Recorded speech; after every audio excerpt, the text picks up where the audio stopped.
Lilian Okonkwo had never needed the job, but she showed up every day like her life depended on it. Her calm demeanor, neat afro puff, and soft voice belied the fire buried deep beneath her humility. She sat behind the glossy reception desk of Pearlgate Realty, the most elite real estate firm in Lagos, wearing a navy blue blouse and black slacks that spoke of simplicity, not struggle. Her diamond-studded wedding ring, always turned inwards, caught the morning light as she flipped through the visitor log. "You again," Zanille Dubé scoffed as she walked past. "Why is it that the most irrelevant people are always the most punctual? You must really enjoy being a glorified gatekeeper." Lilian simply smiled. "Good morning, Ms. Dubé." Zanille rolled her eyes, her stilettos clicking like gunfire against the marble floor. She wore a red power suit with gold buttons and a snake-print handbag slung over her shoulder, her weave swinging dramatically as she strutted to her glass-walled office. "Omo, that woman no-go kill person," muttered Ngozi Okafor, sidling up to Lilian with a steaming mug of tea. "One day, Lilian, God will slap her for you." Lilian chuckled, shaking her head. "I don't need God to slap anyone, Ngozi. I just need peace." But peace was the last thing the universe had planned for her that week.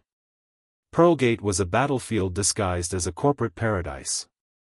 The glass walls, scented air diffusers, and polished surfaces masked a culture of competition, cattiness, and unchecked egos. Zanille, the manager, ruled with intimidation. Her inner circle included Chuka Obi, a man with too much cologne, an MBA he never stopped mentioning, and a vendetta against Lilian.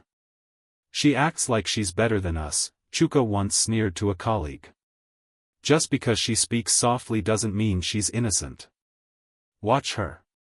She's hiding something." And in a way, he was right. At home in Ikoyi, Lilian lived in a penthouse with marble floors and a panoramic view of the Atlantic. Her husband, Obinna Okonkwo, was the CEO of Nexus Group, a multinational conglomerate with investments in oil, fintech, and real estate. They'd married in secret a year ago, against the wishes of his father, Chief Nnamdi Okonkwo, who believed Lilian was beneath their lineage. Obinna had made a promise, to let her finish one full year working anonymously, building her own identity. But the promise was starting to unravel. "Lilian, where are those files I asked for?" Zanille barked during the morning staff meeting. "I emailed them to you yesterday evening," Lilian replied, calmly opening her laptop. Zanille smirked. "No, you didn't. Don't lie. You're making it harder for yourself." Laughter rippled through the boardroom. Lilian froze for a split second. She had emailed the files. She had the proof. But saying that would only escalate things. "I'll resend them now." Zanille folded her arms. "Of course you will. Try not to mess up this time, or I'll start questioning whether you're fit for even this low-level position." After the meeting, Chuka cornered her in the break room. "You know, Lilian, it's a shame. You're wasting your life behind that desk. Me, I'm moving up fast. Zanille says I'm the next team lead." She sipped her tea slowly. "Congratulations, Chuka. Maybe if you spent less time being mysterious and more time networking, you'd be more than just a receptionist. Then again, some people were born to open doors for others." She smiled again. "And some were born to close them." Later that afternoon, Lilian got a call from HR. "Please report to Office 4B. She walked in to find two unfamiliar men in suits and Zanille waiting with folded arms. "Ms. Chakir," one of the men began, "we've received a report that you've been accessing client files outside your clearance. We need to inspect your computer." Lilian blinked.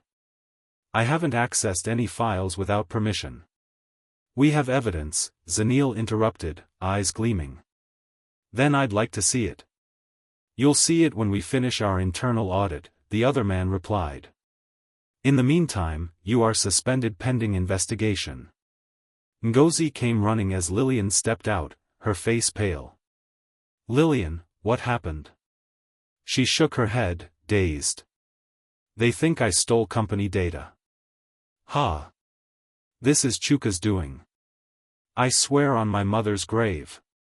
Lilian, you can't just let this go. Call your...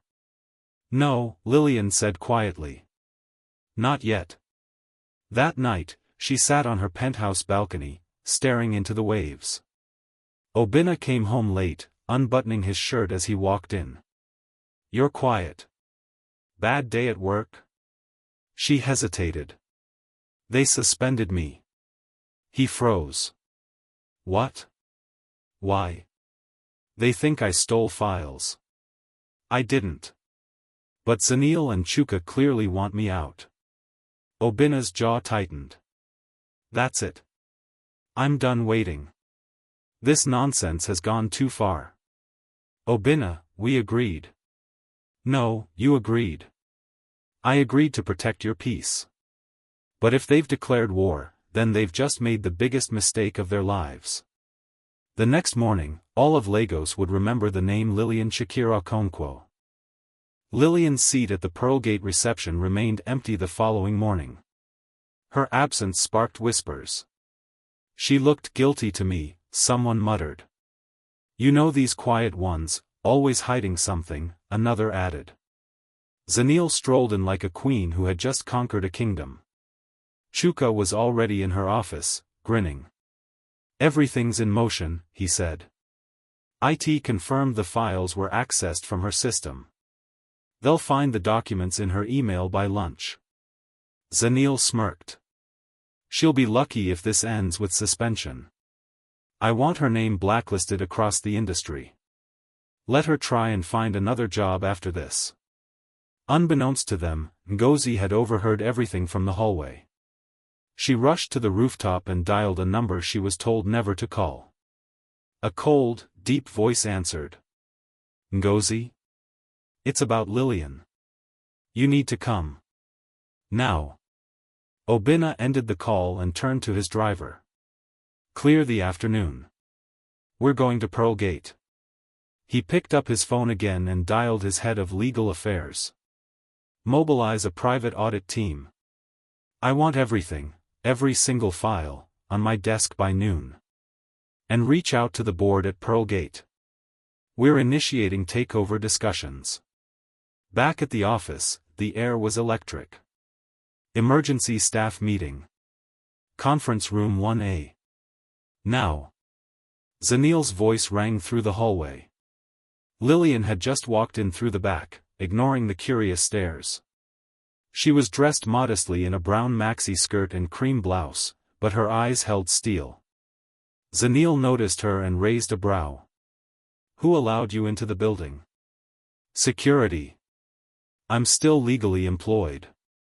I have every right to be here, Lilian replied calmly. You won't be for long, Zanil snapped. Follow me. Now. The entire office had gathered in the glass conference room.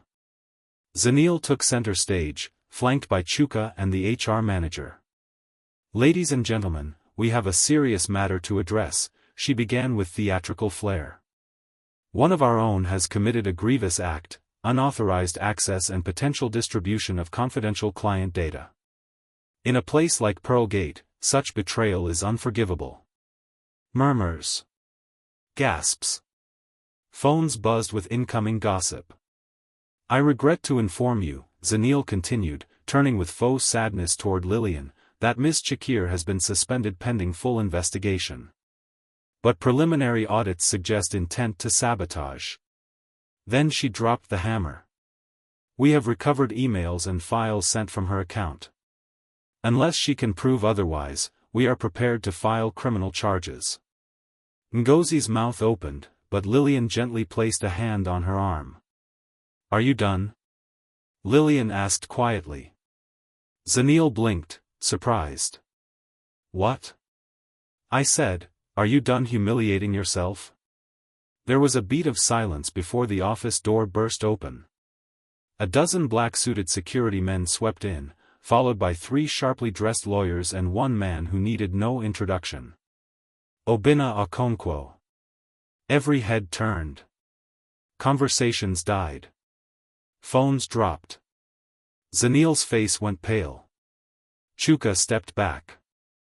Obinna walked past everyone without a word, straight to Lilian. And then, he took her hand, and kissed it. Gasps filled the room. One intern almost fainted. Obinna turned slowly to face the staff. His voice was calm but chilling. "Good morning. I am Obinna Okonkwo, principal shareholder of Nexus Group, and as of this morning, controlling partner of Pearlgate Realty." Dead silence. He turned to the HR manager. "You're fired. To the rest of you, stay seated." Zaniel finally found her voice. "Wait, this is absurd. You can't." Obinna cut her off with a look so cold it shut her mouth. "I have seen the internal emails. The planted evidence. The collusion between management and staff to frame an innocent woman, my wife, for a fabricated crime." More gasps. One junior agent sobbed quietly into his palm. "Yes, my wife," he repeated. "The woman you humiliated, disrespected, and falsely accused." He turned to Chuka. "You led the digital frame-up. You're facing charges under Nigeria's Cybercrime Act. Have your lawyer call mine." Chuka's legs buckled. Two security men held him up. Obinna turned to Zaniel last. "You will leave this building in 5 minutes. I suggest you don't make it worse." Zaniel's mask cracked. "You set us up." "No," Obinna said coolly. "You did. You mistook kindness for weakness. Humility for stupidity. And now, you'll answer for it." The room was in stunned silence as Zaniel was escorted out. Chuka was dragged behind her, screaming for mercy. Obinna looked at the remaining staff. "Anyone else who participated, your files are under review. If your hands are clean, your jobs are safe. If not, well, you saw what just happened." Then he turned to Lilian. "Come, my love." She walked out beside him, no longer the receptionist, but the queen. The chaos didn't stop after Zaniel and Chuka were escorted out. In fact, it had only just begun. By noon, the once bustling Pearlgate Realty office resembled a courtroom, tense, quiet, judgment looming in the air. The boardroom had been converted into a command center, where Obinna's legal team and private investigators laid out a digital paper trail of emails, manipulated files, and deliberate system hacks used to frame Lilian. Ngozi sat close to her friend, her eyes wide with awe. "So, wait. You're Mrs. Okonkwo? Like the billionaire's wife?" Lilian nodded with a faint smile. "I didn't lie. I just didn't advertise." Ngozi whooped. "Jesus is Lord. Zaniel go here am for her village." Meanwhile, HR trembled as the entire department was audited. It turned out Zaniel had made a habit of underreporting payroll figures and pocketing incentives meant for junior agents. Chuka's so-called MBA was also flagged. It was a diploma mill certification. 3 more staff members were found complicit in the plot against Lilian. One tried to flee the building and was caught in the parking garage.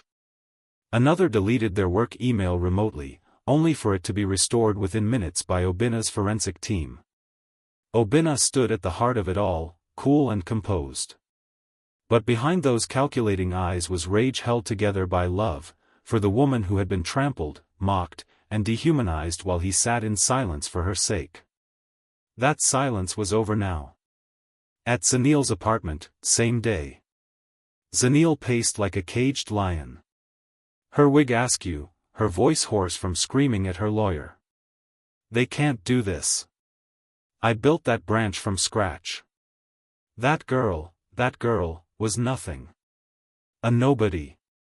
Her lawyer stared blankly. "Obinna owns controlling shares now. You were acting under his wife's employment.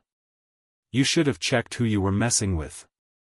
Zaniel grabbed a bottle of wine and hurled it at the wall. She played us all. But as rage turned to fear, she realized the worst part: it wasn't just her job. Her reputation was in ruins. Word was already spreading. Pearlgate's founding partners had distanced themselves publicly. News blogs had picked up the story: corporate witch hunt foiled by billionaire takeover. Her phone buzzed. Message from unknown. Enjoy unemployment. This is just the beginning. Oh. She dropped the phone in terror. Back at Pearlgate, the office was undergoing full restructure. Lilian was seated in Zanil's former office, though she hadn't formally accepted any position. "I don't want revenge," she said, watching Obinna from across the glass. "I want a clean slate for the rest of the staff who didn't do anything wrong." "I'm giving you control," Obinna said. "Whatever you decide." She nodded slowly, then turned to Ngozi. "How would you like to be our new branch HR officer?" Ngozi screamed so loudly the janitor dropped a mop outside the door.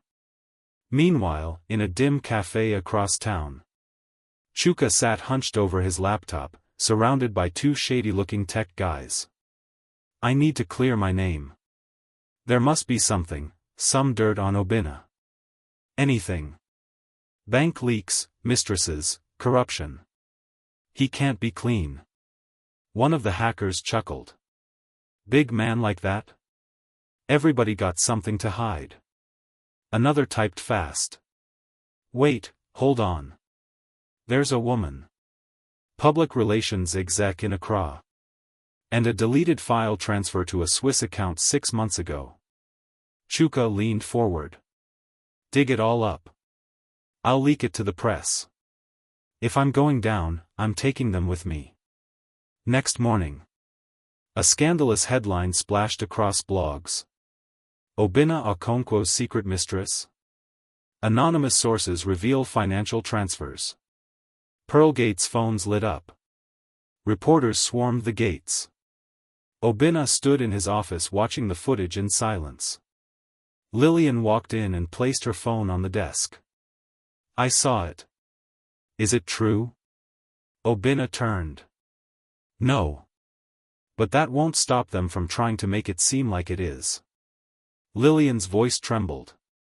"They're going after you now, because of me."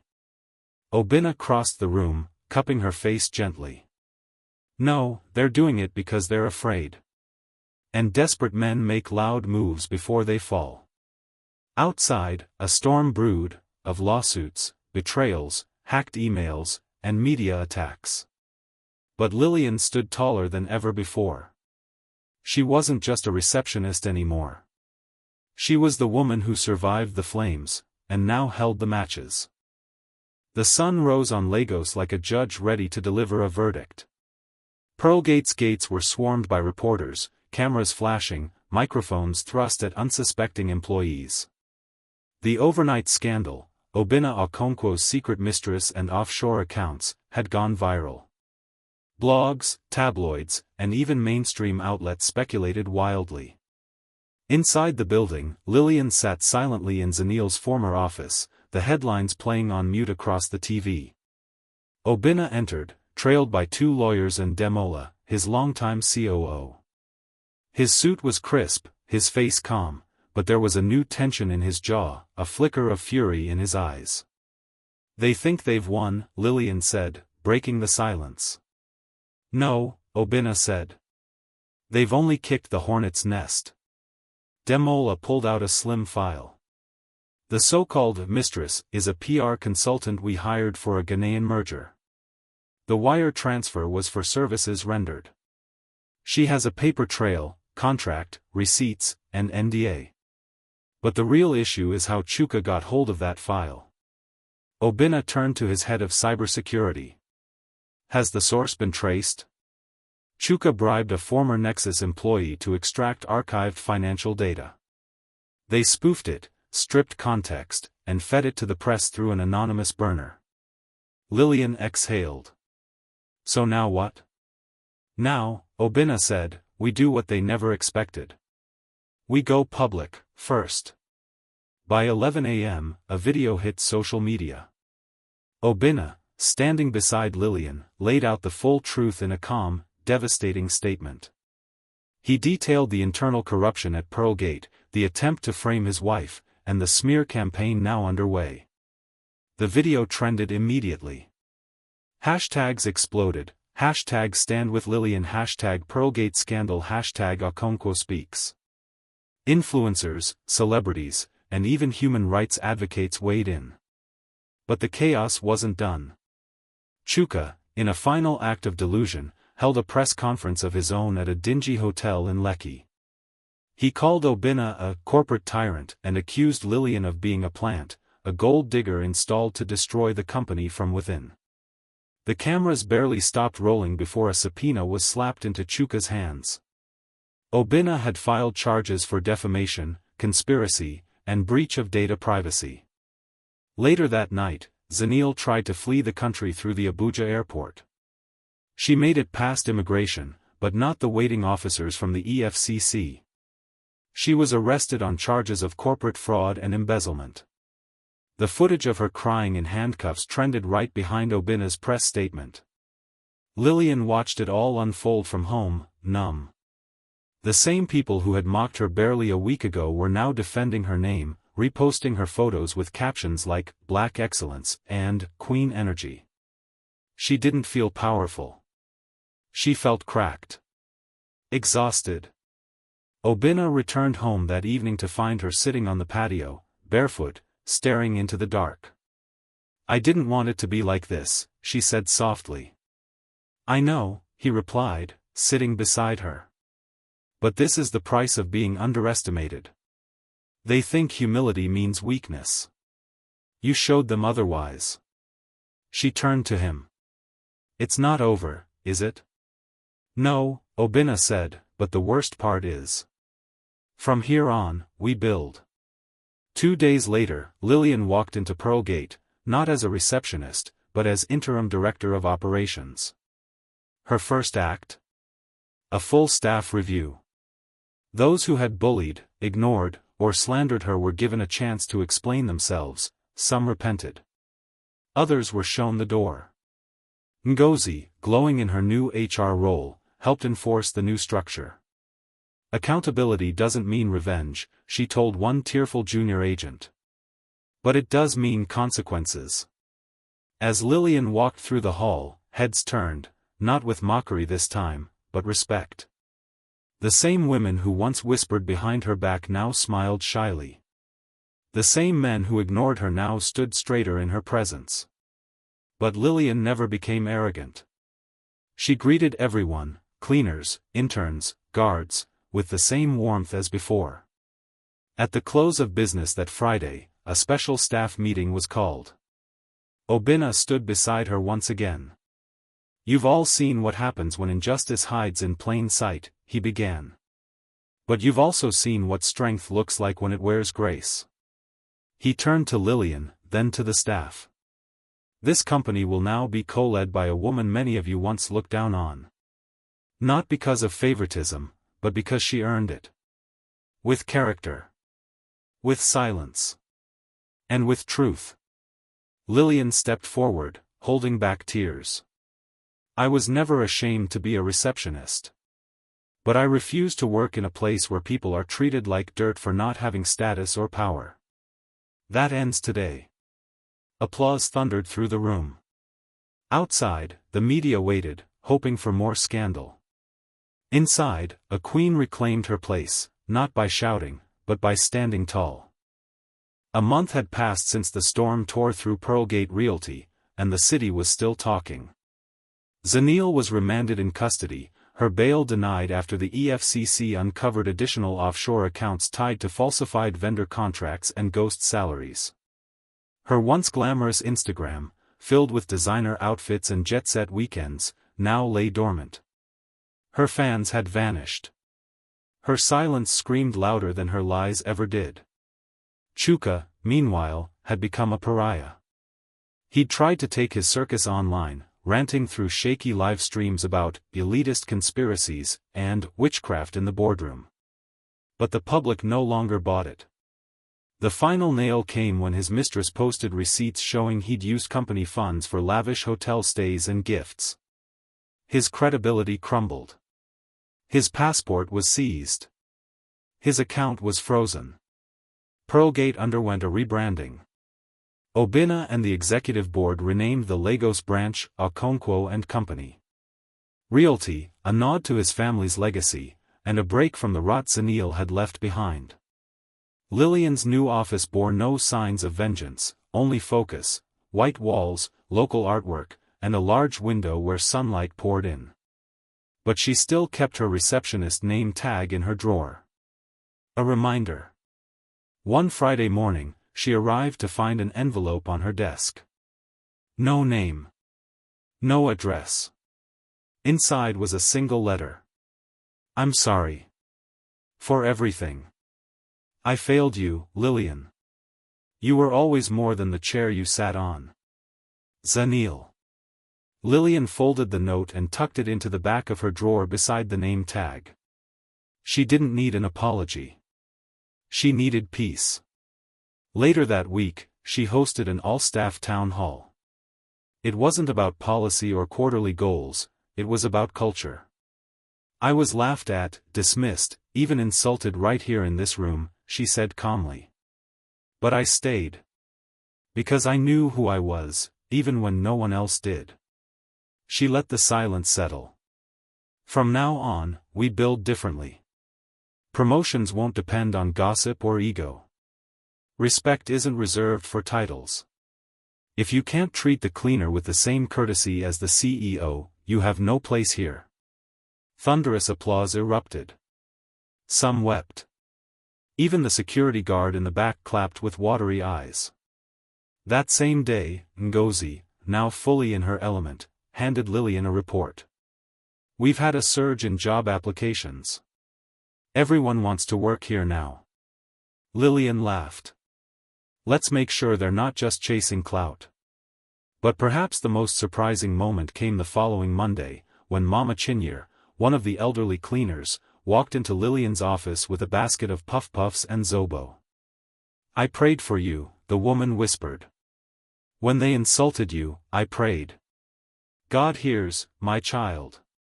Lilian's voice cracked. Thank you, Mama. As they shared puff puffs and stories, Lilian finally felt the weight lift. Not just from her chest, but from the air itself.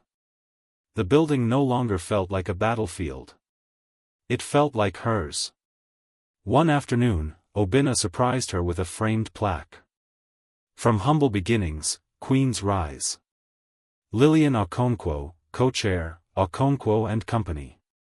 Realty. She smiled at him, full and soft and sure. Do you regret letting them humiliate me that day? She asked.